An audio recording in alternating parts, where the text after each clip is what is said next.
Good afternoon, everyone.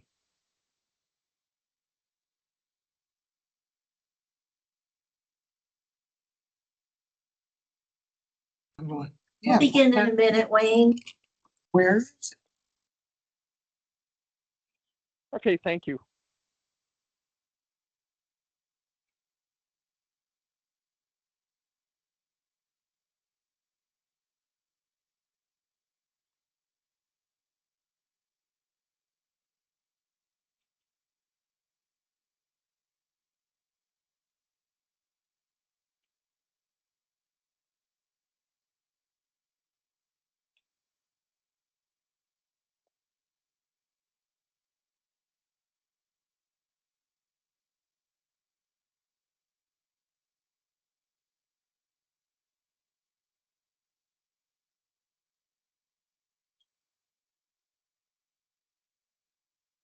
Do a roll call.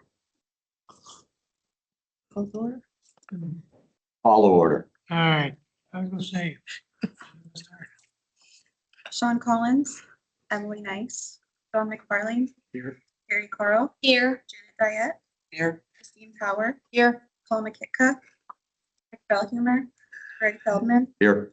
Lisa Davina is excused. Daniel Nicholas. Trevor Martin. Bob Williams. Here. Bob Stork. Here. Bill Navarra. Here. Mark Woods. Paul Martell. Karen Pittman. Lee Joe Spy. Here. Bobby Ball is excused. Jim Tucholsky. Patricia Lipovsky. Pam Phillips. Elizabeth Bundian. James Roberts is excused. Siva Prasad. Here. Omar Atala. Hamid Sebastian. Richard Zion. Kaya Powell. We have a physical quorum. Okay, before we do the pledge, can I get a motion to include the folks that are on, online? Right. Bob? Second. Second from Christine, all in favor? Aye. Any opposed? Rise for the pledge of allegiance. Williams? I pledge allegiance to the flag of the United States of America and to the republic for which it stands, one nation, under God, indivisible, with liberty and justice for all. Okay, first order of business is public comment. Blaze, you got anything? Going Do public? your thing. Yes, sure. All right, public comment I going wish once. you luck. Thanks, Bliss. Always cheerful. No other public comment. We'll close that. We'll move on to the action items. A, review and approval of the May 19, 2026 CAC TCC meeting minutes. Everybody had a chance to read them, look at them. Any additions or corrections, deletions? No? If not, I'll entertain a motion. Motion to approve. Second. Second, motion is second. All those in favor? Aye. Aye. Any opposed? Motion carries. Now we go to B, review and recommend approval of resolution 2026 with a number to be assigned adopting the 2627 to 2030-31 Transportation Improvement Program.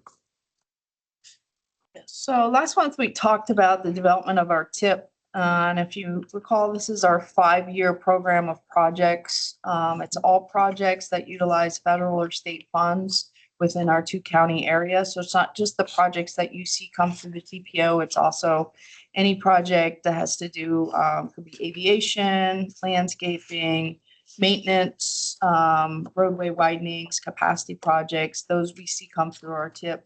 But anything that utilizes federal or state funds is developed into our 5-year document. And this is a rolling document. So a lot of the projects that are in the TIP have been in the TIP, and they just kind of move forward as the years progress.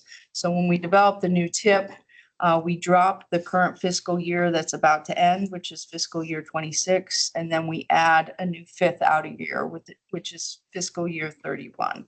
So our new TIP will go from fiscal year 27 to fiscal year 31. The information that we received to develop the TIP comes from the FDOT tentative work program, which was presented here last, I believe, November to the committees. So every fall DOT develops their tentative work program.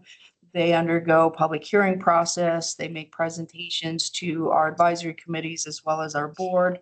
And that is then sent up to Tallahassee for approval. So once they receive that approval, then we receive that information to be able to develop our TIP. So those are where the projects come from. So the projects that are within our TIP, you've seen them when they presented. There are also projects that are identified through our priority list, through our long-range transportation plan, and then the other projects that are just outside of the TPO that I mentioned. So it's currently still open for public review and comment. That 30-day requirement closes on June 22nd, so next Monday. And then next Wednesday at the board meeting, it's anticipated the board will adopt the TIP. Once that happens, then we upload the final TIP to FDOT. And we do that by July 15th. And then that is available. That becomes the new TIP moving forward.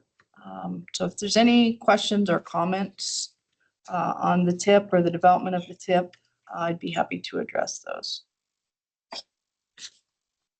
Nobody? Just as an aside, the comment period, I mean, I made a couple comments and I urge everybody to take a look at it and see what you think and make any comments, because right now the comments are a bit thin. I put it on my Facebook page in the hope that some of the citizens who spend time complaining about this might take a look at it and actually want to participate. And I just would encourage everybody to take a look at it, read through it, and there were a couple surprises. So anyway, nobody, nothing. Okay, and then I'll entertain a motion. So moved. Thank you. Second. Second, Christine, third. Okay, and this requires a roll call vote. John McFarlane, Yes. Carrie Carl, Yes. Janet Dyatt, Yes. Christine Power, Yes. Greg Feldman, Yes. Bob Williams, Yes. Bob Stork, Yes. Bill Navarro, Yes. Wayne Josephi, Yes. Siva Prasad. Yes. Motion carries unanimously. Very good. We'll move on to C, review and recommend approval of resolution 2026. The number to be assigned, adopting the Volusia-Flagler TPO 2026 list of priority projects. So last month, we also talked about our LOP, or a list of priority projects. So these are the projects that we have an influence on when they're funded through FDOT. And the LOP is actually a series of 8 different lists that are broken down into categories. The first 2 lists are capacity style projects. So they're the CIS roadways, which is the strategic intermodal system, and then the regionally significant non-CIS roadways. So those are kind of the larger state roads, some of the larger local roads, and those are capacity projects. So those are the widening projects. All of these projects in the ranking for those capacity lists come from our long-range transportation plan, which we recently adopted last September.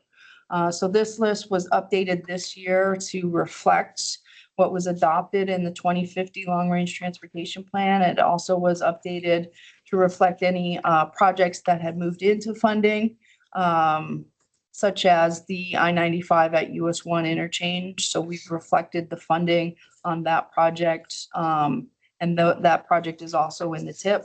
So we made those adjustments to the list of priority projects. The biggest change on this list comes from our bike ped and our traffic operations categories.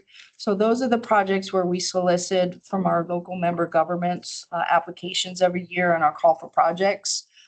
So we've identified and we've included all of the new projects that we've received through that call for projects and any changes in the list. And in the agenda packet, there is a kind of a summary of the changes to those priority lists. And you can see most of the changes are under either the traffic operations tier A, B, or C list or the bike ped tier A, B, or C. We've removed projects that were either completed or they were requested to be withdrawn by the project sponsors. So we've reflected those in the list. And then we've also updated all of the cost estimates based on information that we've received from the project sponsors. This is something that we started doing about 4 or 5 years ago, and it was really beneficial to us when we move into the next phase, which is working with FDOT on their tentative work program cycle this fall, that we have updated costs. So we're able to program them with a general idea of what the estimate is. Keeping in mind the costs are still planning level estimates, so that there are sometimes some adjustments as we move down the course. But we also have a list of transit projects. And so these projects come directly to us from the transit agencies, both VOTRAN as well as Flagler County Public Transportation. So these are the projects that they've identified in their transit development plans that they will be looking at utilizing funding for. And keep in mind, we don't actually receive applications for these projects, but we do pass through 30% of our set aside to the transit agencies for use in developing their transit projects. So we do have a list that we maintain for those projects. So if there's any questions or comments on the priority list, there have been a few changes over what was presented last month. There has not been any changes in the ranking of projects, but there's been some changes in the updates of cost estimates, updates of projects that have been programmed, making sure that the dollar amounts that are shown on the priority list match the dollar amount that we received in our tip download. So we've gone through it and made sure those adjustments were accordingly, but there were no adjustments to any of the rankings of the projects. So if there's any questions or comments, I'd be happy to address. Christie. I have just a couple. I knew and heard through the grapevine or whatever that under the traffic operations tier B, that Old Mission Road extension, project Edgewater, I heard somebody say, oh, it's on the B list or whatever. Road extension. I'm not even sure exactly where that is. So, South of Park, maybe? so the application, so these are the names that are come directly from the application. Okay. So it's not necessarily an extension of the roadway itself, but they're Okay. looking at that part of Old Mission Road that's within Edgewater Right. for improvements along the existing. Yeah, I mean, corridor. they want to 4-lane it. Yes. Which is, Yes, and I question the name extension because in the application, there wasn't extending the roadway, but that was what it was called. extending it wider, but Yes, not further. so along that thought, on the transportation planning studies list is Mission Road from State Road 44 to Park Avenue, and that's being sponsored by New Smyrna Beach, but that's at Edgewater, like it goes into Edgewater. So is that something that it's just, that's the parameter of it, and it wouldn't be two separate projects? So it was submitted separately by the different agencies, but it's looking at the portion of the roadway which is in the respective jurisdictions. Okay.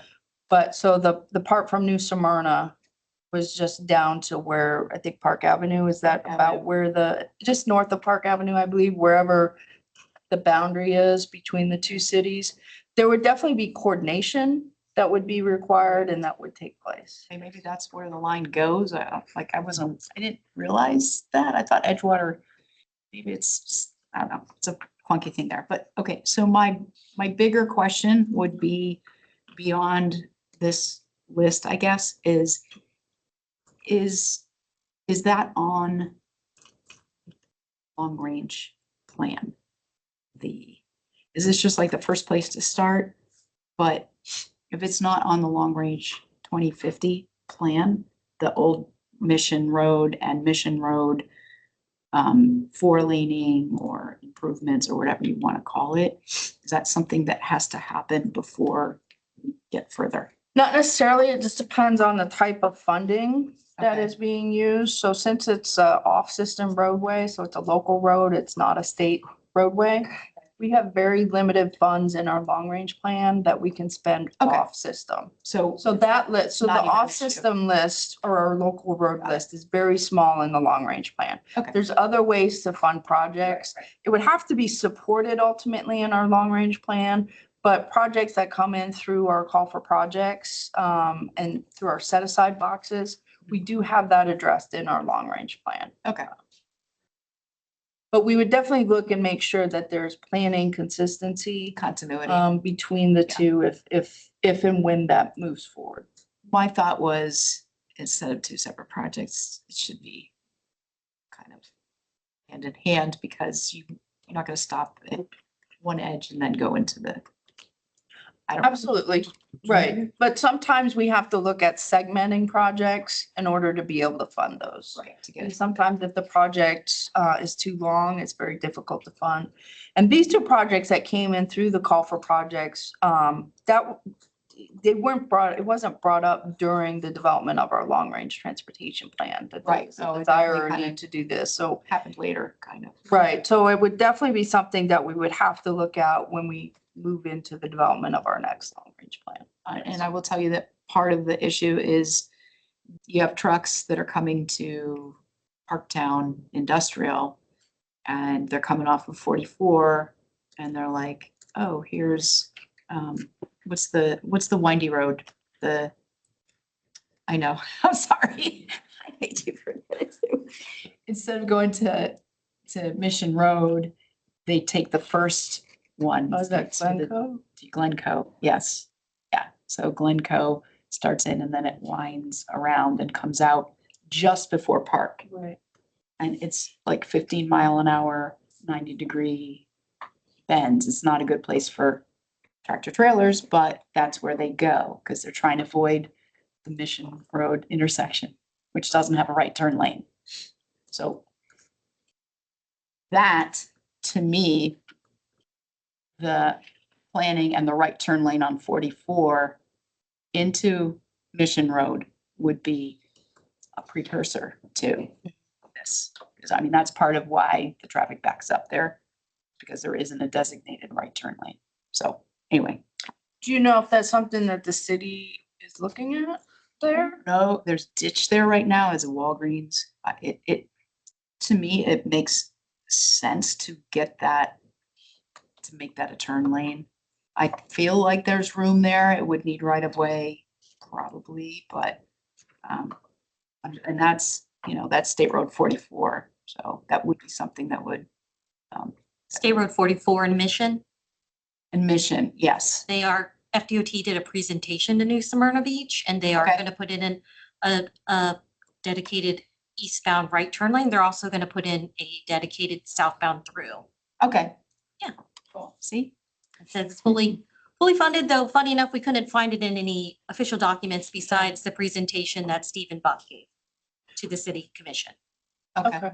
And a lot of it depends on how it's funded sometimes, but we'll follow up on it and make sure that if we need to, but thank you for bringing that to my attention as well, because sometimes we don't. Well, we don't know all again, of that. so that, getting that right turn lane in and having that progress into whatever the improvements are, Mission Road with New Smyrna and then Old Mission Road, Edgewater, I think would be, the entire, making it work together. Thank you. Yep. Well, a couple of questions. One is, under other circumstances, I would go offline and talk to Christine about this, but because we're on this together, we're not supposed to do that, right? Correct. So, with that being said, Talk to me. yeah, it's the best I can do. I was surprised with the priority that's being given to Mission Road, given how much greater impact that I think what you're talking about would do. And I was surprised that hadn't, unfortunately, I missed that meeting. And yet we haven't seen anything about that in any of our information. And so it has come up in a couple of other meetings, and I was ignorant of that. But to your point, I do think that one of the forcing functions is the complaints on Glencoe.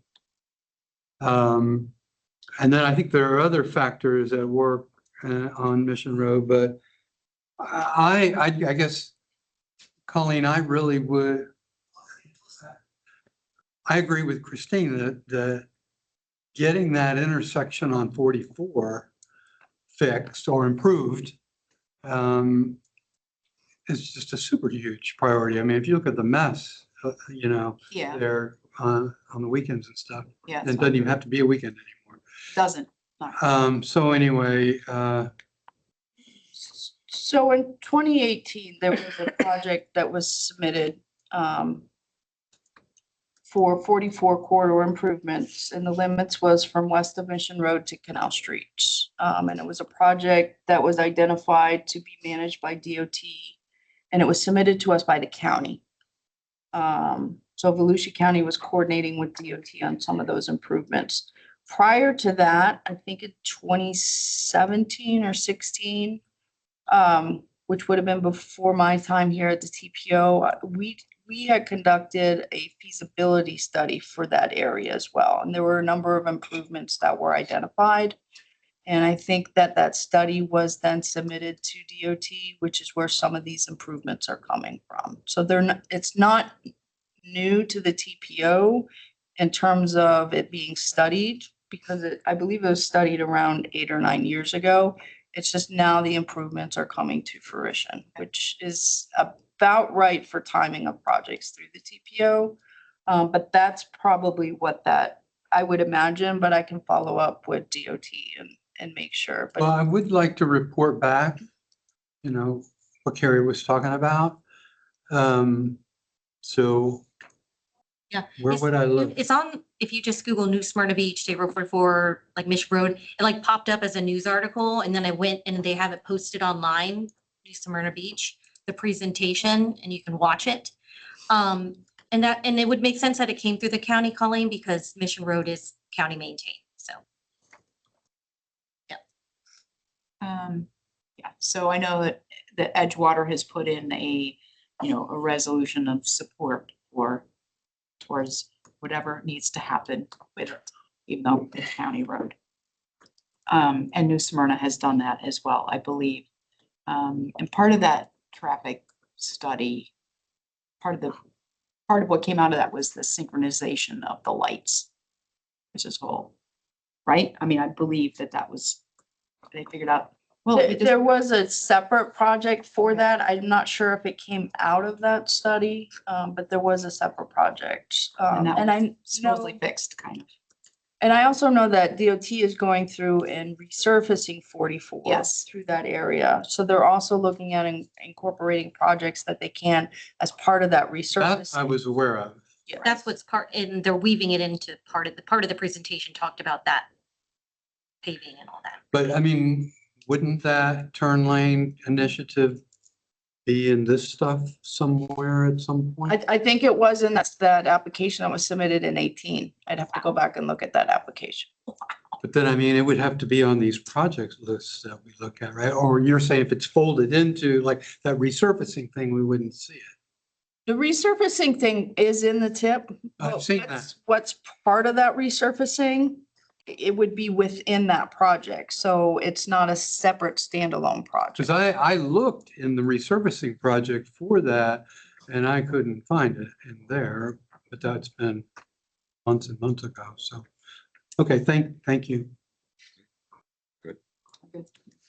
I just want to throw out one thing since it is a public meeting and there is a record, and that is under tier B, there is a comment here or point here about State Road 100 and Commerce Parkway in Benell for a traffic signal. I received that request. I didn't put this in here, but I received the request as well from Chief Brannon from the Benell Police Department. Since they put the new road in, there's a new road which comes through from US 1 all the way to State Road 100 in Benell. It's a new open road. They're going to develop on both sides, but it dumps out onto State Road 100, both right turn and left turn with no traffic control. State Road 100 is a 50+ highway. And there's just, it's, as the chief put it, he says, it's only a matter of time before we pick up a body there. So I just wanted to have it on the record that should I not be here for some reason that, and it comes up, that I would appreciate if there's a chance in any way to expedite this. And Kai was kind enough to make a call for me to see the status on it, and I know that it's in here. But if it should come up, I would appreciate the support on that. And that's about saving lives. Yeah, that's on the B list. So the B list just, it's a new project. Right. And so that's where it goes first. Okay. Because it's awaiting funding. That's what the B list. So since it's a new project, it doesn't come with funding, so it wouldn't Right. automatically go on It A. could bump up quickly. But it could bump up quickly. There's a couple of things that are happening there on State Road 100 as well, is they are resurfacing that roadway through that area too, because we also received one for a signal at 100 and Utility Street, which is where the county complex is, for a signal there. So in order for us to incorporate projects into resurfacing, so basically piggybacking on the work that DOT is doing, they have to be on our priority list. So those are two projects. There's also a sidewalk project that was submitted along that roadway there that we're looking at trying to incorporate into that resurfacing project. So hopefully that'll help move those projects along. Makes it more cost effective when you do that. Exactly. Makes a lot of sense. Exactly. DOT's already out there. They're doing the work. Right. We don't have to have the city of Bunnell, which is a very small city, has a difficult time accessing the LAP program and managing the project. So DOT is going to be managing. So it's efficient and just timing, money. It does make for a good partnership with DOT. So we do try to do that whenever those opportunities arise. But those two projects, those signals, as well as the sidewalk, we are looking at trying to incorporate those into that resurfacing project. Excellent. Thank you. Any other questions? I already lost my place. Does this require a vote? It requires a vote, but not Sorry. roll call. Okay, may I have a motion? Motion approved. Second from, Second. thank you. All those in favor? Aye. Opposed? Any opposed? Okay, motion carries. Good discussion, folks. Appreciate it.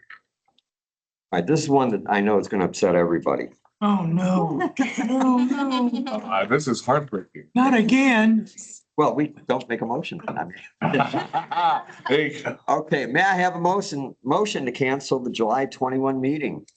I make the motion. 2 days before my birthday, I'm glad. You got it. Motion and a second. All in favor? Aye. Aye. Anybody crazy enough to oppose? I get Outstanding. Yeah, that usually passes very well and very quickly. Okay, presentation and discussion items. Presentation and discussion of service changes to Votran and VoRide. No? Are you giving that? Okay, Can I do it from here? if you want to. Yes. All right. That's why I got the jacket on.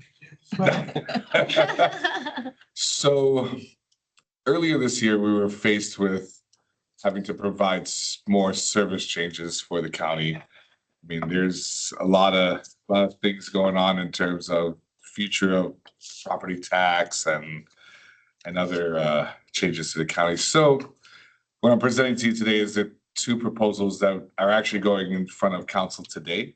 Their meeting is tonight from 4 to 10 p.m. if anybody wants to check it out. Next slide. So just to summarize the changes, we're looking at making some major changes to our Sunday service, also our routes 3, 4, and 11, and other connecting routes to those routes. For the west side of the county, the Route 33, and then lastly, for the night service, the Route 70. And I'll go ahead into more detail what those changes are. Next slide, please. So Sunday service, we're looking at, our current proposal is we're going to keep 3 of our Sunday service routes, and we identified 3 routes that were the busiest, had the highest ridership for Sundays, which is our 2 beachside routes, which is our 17 and our 19.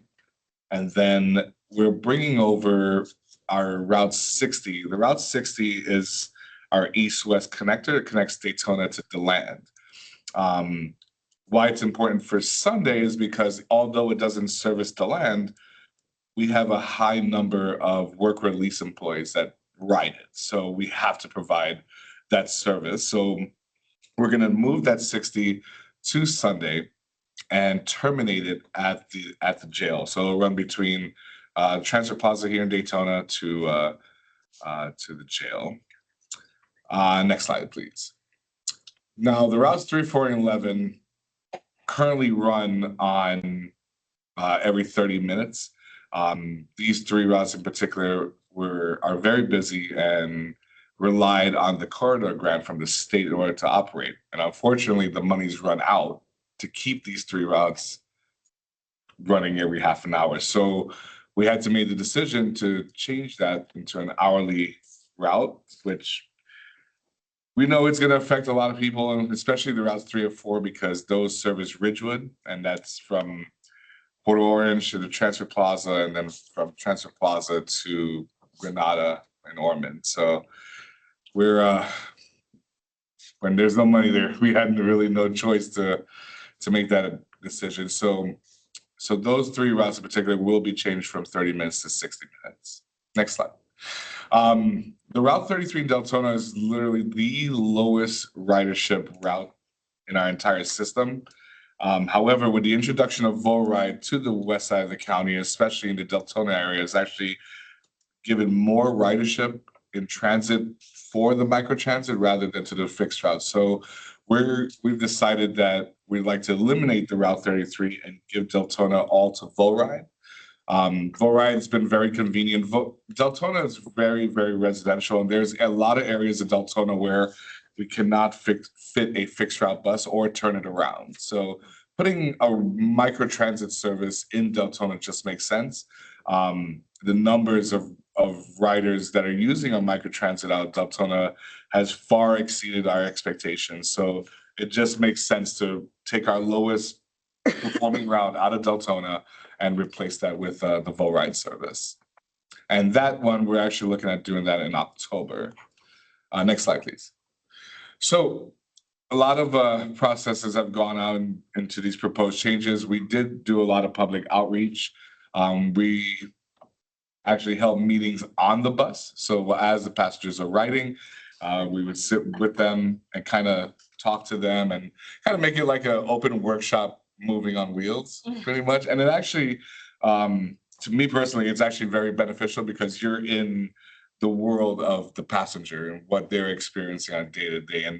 And also at the same time, they get a better understanding of what's going to happen and how to prepare for what's going to happen. It was very successful when we were introducing the microtransit services to the east side of the county, when we were preparing riders for that change. You know, of course, there's that state of panic, but when they saw us on there riding with them and showing them other means to get to where they need to go, they were more receptive. And actually, our East County Volride has been very successful. We just hit just under 3,000 passengers already for Volride's launch on the east side since March. So it's gaining a lot of momentum. So yeah, we've done outreach at different facilities, libraries, at the Transfer Plaza, the intermodal facilities.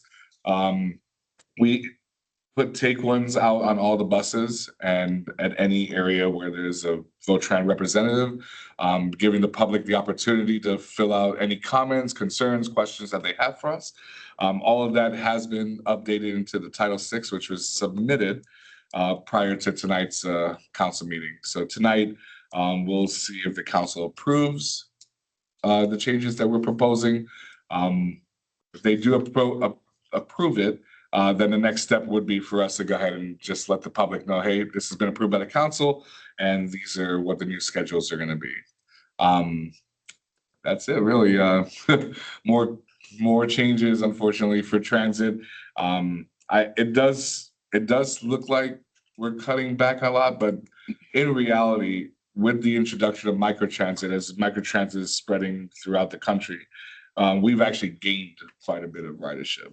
And I think it's servicing the public a lot more when we're able to provide a safer and closer alternative rather than having the fixed bus, which is running with 2 or 3 passengers and just burning money, from the county, and it's a savings for taxpayers as well. So, anybody have any questions regarding this? Yes.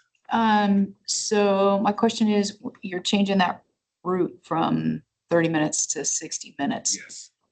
If there's a fixed route in the area, are you allowed to use the boat ride? On the east side of the county, not at this time. So Volride has established zones and time periods. So an example would be for the Volride that we have servicing north of Granada in Ormond, we've set that from 6 a.m. to 7 p.m. And the reason why we have that set time is because the former route that used to service that area ran between those hours. Okay. Same thing with New Smyrna, same time frame when we removed our flex service from there. Yeah. We just saw that even though it's a smaller group, this is the times that there was travel and activity in those areas. Night service has its own Volride time from 7 p.m. to midnight. Okay. And then for Sunday service, with everything that we're eliminating, that will be a 7 a.m. to 7 p.m. Volride operation as well. That'll cover all the areas in Daytona that we're pulling the fixed route from. I'm just curious. I mean, No, that's fine. And there's a lot of confusion because we have two different contractors that operate the Volride services on the west side and the east side. Okay. We're looking to integrate that into one later in the year because it just makes sense, and the technology is there for the group that we have on the east side of the county. So we're looking to do that later this year. But to get back to your question, it works on the west side to have it open to the different zones all day. But for this side, since we have that blend of a lot more fixed route services compared to the Volride, we focus the Volride on the areas that we've eliminated service from. okay. Yeah.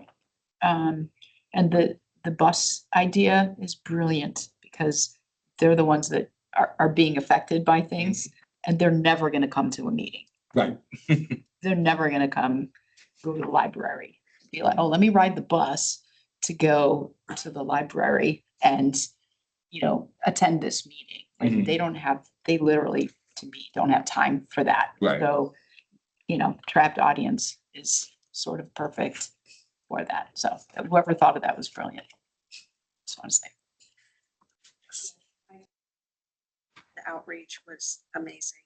Good for you. So if approved, do you have exact start dates? Yes.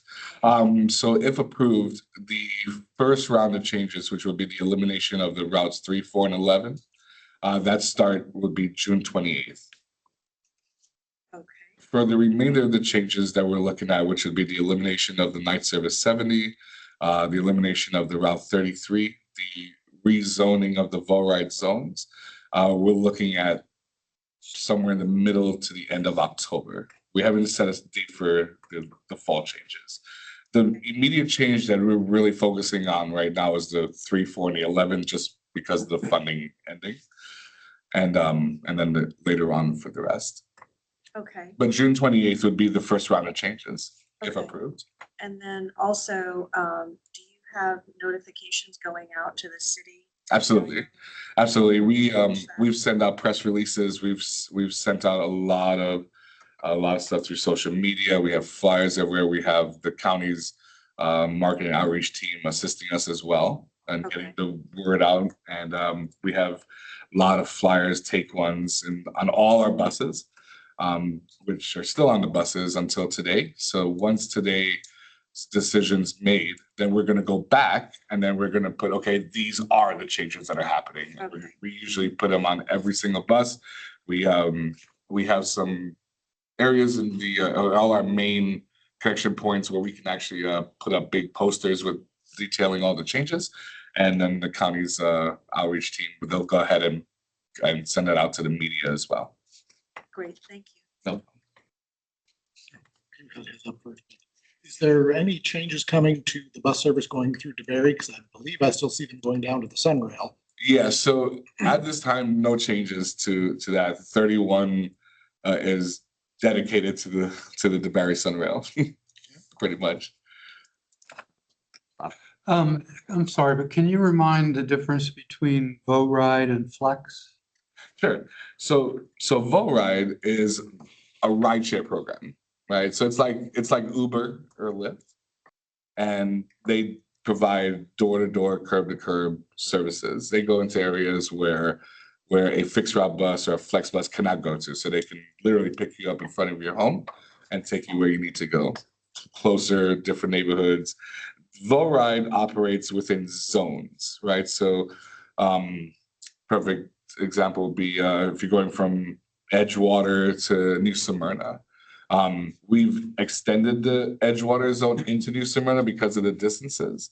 But then if you're going like further into New Smyrna, you'd actually have to connect to another Volride because they can go a maximum of 9 miles, 5 miles for the same fare, and then $1 per mile after 5 miles. But if it goes to the edge of that zone and you need to go further, then you have to connect to another Volride.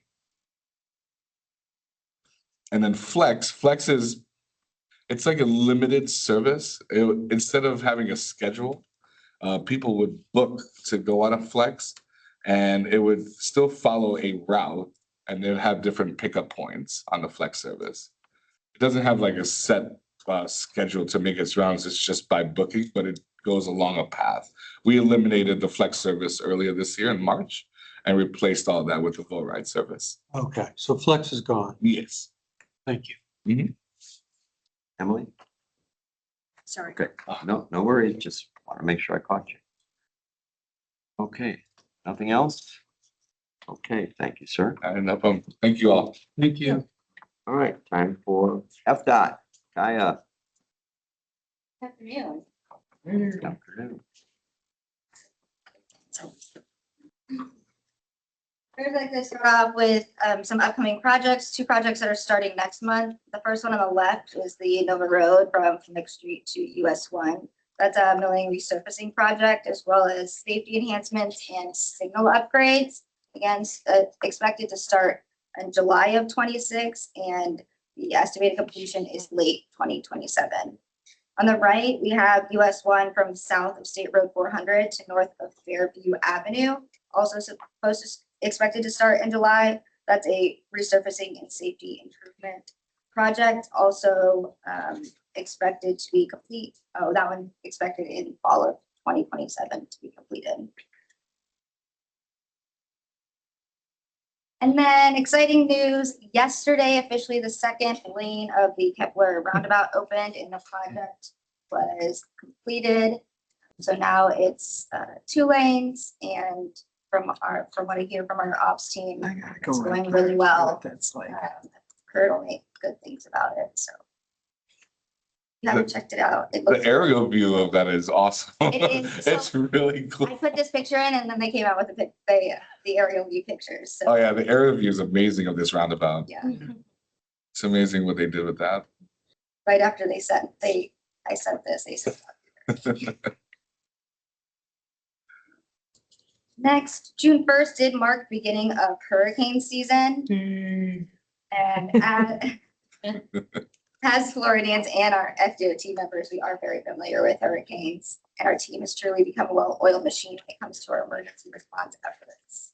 We've got a short video here on The path of this hurricane, Category 4 hurricane slamming to the Florida southwest coast this afternoon. Ian making landfall right near Fort Myers. Less than 3 weeks after Hurricane Ian destroyed Florida's Sanibel Island Causeway, the bridge reopened yesterday. The rainfall would take 6 months. The governor wished us to do the ever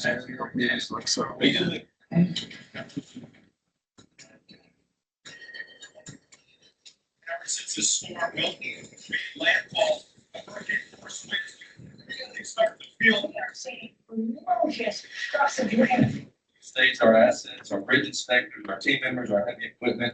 We do plan to have all of our resources and heavy equipment and contractors stay north and south of the cone. We will be pushing in with full force to clear roads, inspect bridges, assess damage, and begin repairs as quickly as we possibly can.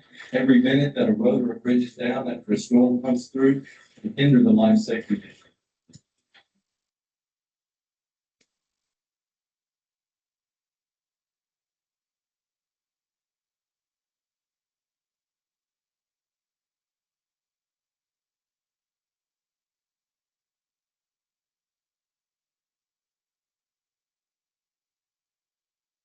By taking a proactive approach to plan and stay prepared year round, we have been able to quickly and efficiently respond to some of the most challenging storm impacts as we saw.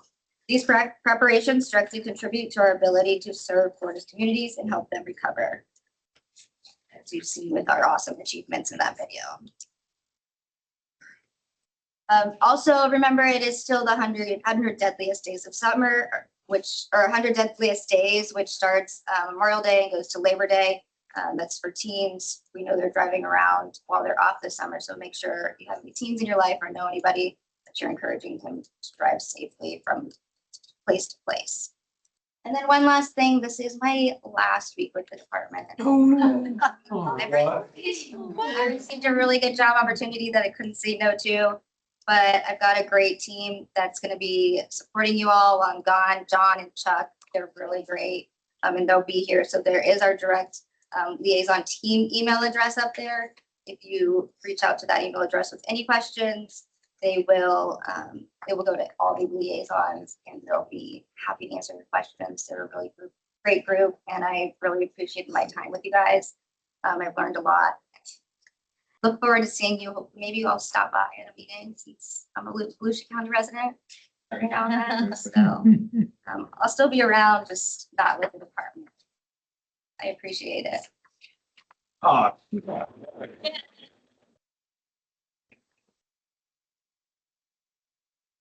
Next question. Yes, sir. Do other states have touched or whatever they're called in their state come and help? Come and help us. Yeah, I don't know from other states. I know all of our districts kind of come together to help each other if needed. I was gonna say, because you see these massive trains of trucks from other power companies coming. Just Yeah. Yeah, we've had that, other districts come down. I don't know. One of our storms that came down from North Carolina, oh, we were so happy. Yes. So- But yes, everybody kind of works together, and it's an awesome effort, and they do prepare all year round. They have meetings year round to kind of get everything together, and they get everybody involved. So they do a great job. Two things. Number one is that's federal mutual aid. If you're requested for FEMA and you have to have a declared state of emergency, you can request it through FEMA, through the Office of Emergency Management, which is Kevin Guthrie right now. We'll see if it is next year, but right now it's Kevin Guthrie. He makes the request to Washington, and Washington rounds up the resources and sends them. That's how that works. And the second thing is, Kaya, thank you for all the times I've asked you, hey, check on this, hey, check on that, or so-and-so asked this. We're gonna miss you. Thank you so much. Thank you. I'll be around afterwards to at least help you start your questions or get you to the right resource. Thank you. Thank you.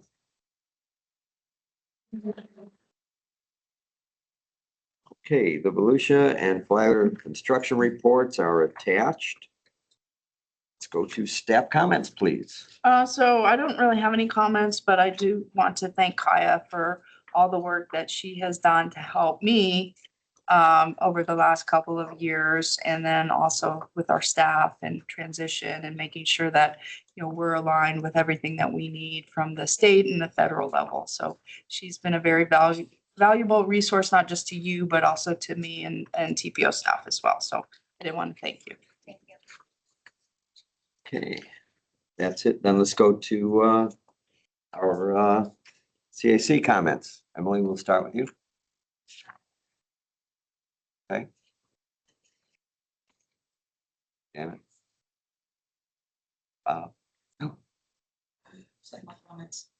Hi, thank you for working together with Votran as well, and helping us when we needed advice and directions. I know you definitely will be missed, so thank you.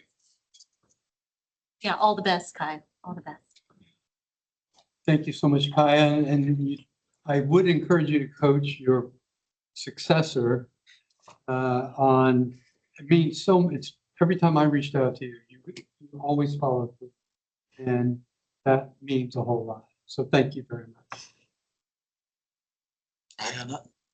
Okay.